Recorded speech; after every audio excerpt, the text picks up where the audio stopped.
Germany को पहला P-8A Poseidon मिला है। P-8A पोसाइडन का हैंडओवर सियाटल प्लांट में किया गया है। जर्मन नेवी की ताकत बढ़ाएगा P-8A पोसाइडन। तो देखिए, ये पहला P-8A पोसाइडन जर्मनी को मिल गया है और ये कैसे जर्मनी की ताकत बढ़ाने वाला है, ये अपने आप में बहुत अहम है। देखिए, नेवी की ताकत बढ़ेगी जर्मनी की ये पोसाइडन मिलने के बाद। अमेरिकी P-8A पोसाइडन जर्मनी का हवा में महाबली है। ये खबर क्या है जानिए और इसकी अहमियत क्या है।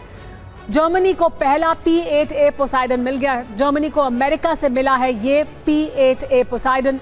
Handover ceremony Seattle Boeing plant में हुई है। जर्मनी ने अमेरिका से 8 ऐसे विमान खरीदे हैं। मकसद लेकिन इसको हासिल करने का क्या है? नौसेना की खुफिया क्षमता को बढ़ाना एक बड़ा मकसद है। नेटो की ताकत को अभेद्य बनाना बड़ा मकसद है। टारगेट और लोकेशन क्या क्या है इसका समझिए। नॉर्थ अटलांटिक है इसका टारगेट, बाल्टिक सागर है इसका टारगेट और लोकेशन। इसी से जुड़ी एक बड़ी खबर भी जो युद्ध के मैदान से आ रही है। रूस के खिलाफ नेटो की जंगी तैयारी तेज हो रही है। जैसे कि आपने देखा, जर्मनी ने पोसाइडन हासिल किया है। फाल्कन 2000 विमान भी खरीदेगा फ्रांस, ये जानकारी मिल रही है। रूस से ड्रोन घुसपैठ के बाद वॉर प्लान तैयार है। आसमान से रूस की निगरानी की जाएगी। तो जर्मनी अपनी ताकत बढ़ा रहा है, पोसाइडन हासिल कर रहा है। फ्रांस अपनी ताकत बढ़ा रहा है। यूरोप के तमाम देश अपनी ताकत को और मजबूत कर रहे हैं लगातार उन चुनौतियों के सामने जो उन्हें लगता है कि रूस से उन्हें जल्द ही मिलने वाली है।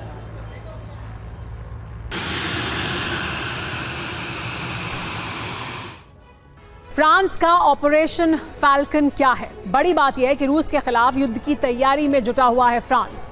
फाल्कन 2000 अल्बाट्रॉस पेट्रोलिंग जेट खरीदेगा फ्रांस। वायुसेना के लिए 5 फाल्कन 2000 का ऑर्डर दिया गया है। यूरोपीय देशों में रूस से ड्रोन घुसपैठ के बाद यह बड़ा फैसला हुआ है। क्या तैयारी है? अटलांटिक से लेकर नेटो बॉर्डर तक की पेट्रोलिंग की जाएगी। समंदर से रूस बॉर्डर तक निगरानी करेगा ये विमान। जरूरी जानकारी है कि फ्रांस की कंपनी दसॉ बनाती है फाल्कन 2000 विमान। 5 नए ऑर्डर के बाद फ्रांस के पास 12 फाल्कन 2000 हो जाएंगे और इससे फ्रांस की ताकत बहुत बढ़ जाएगी।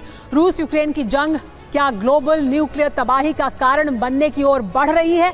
ये बड़ा सवाल है, क्योंकि IAEA यानी अंतर्राष्ट्रीय परमाणु ऊर्जा एजेंसी ने कहा है कि Zaporizhzhia nuclear power plant radiation विस्फोट के कगार पर पहुंच चुका है। खतरा सिर्फ इतना ही नहीं बल्कि तबाह हो चुके चेर्नोबिल न्यूक्लियर प्लांट से भी रेडिएशन फैल सकता है।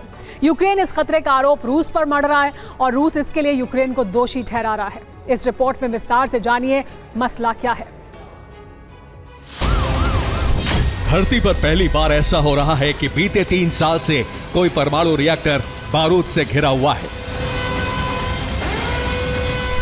ज़ैपोरिज़िया न्यूक्लियर पावर प्लांट के चारों ओर रूस और यूक्रेन की जंग जारी है।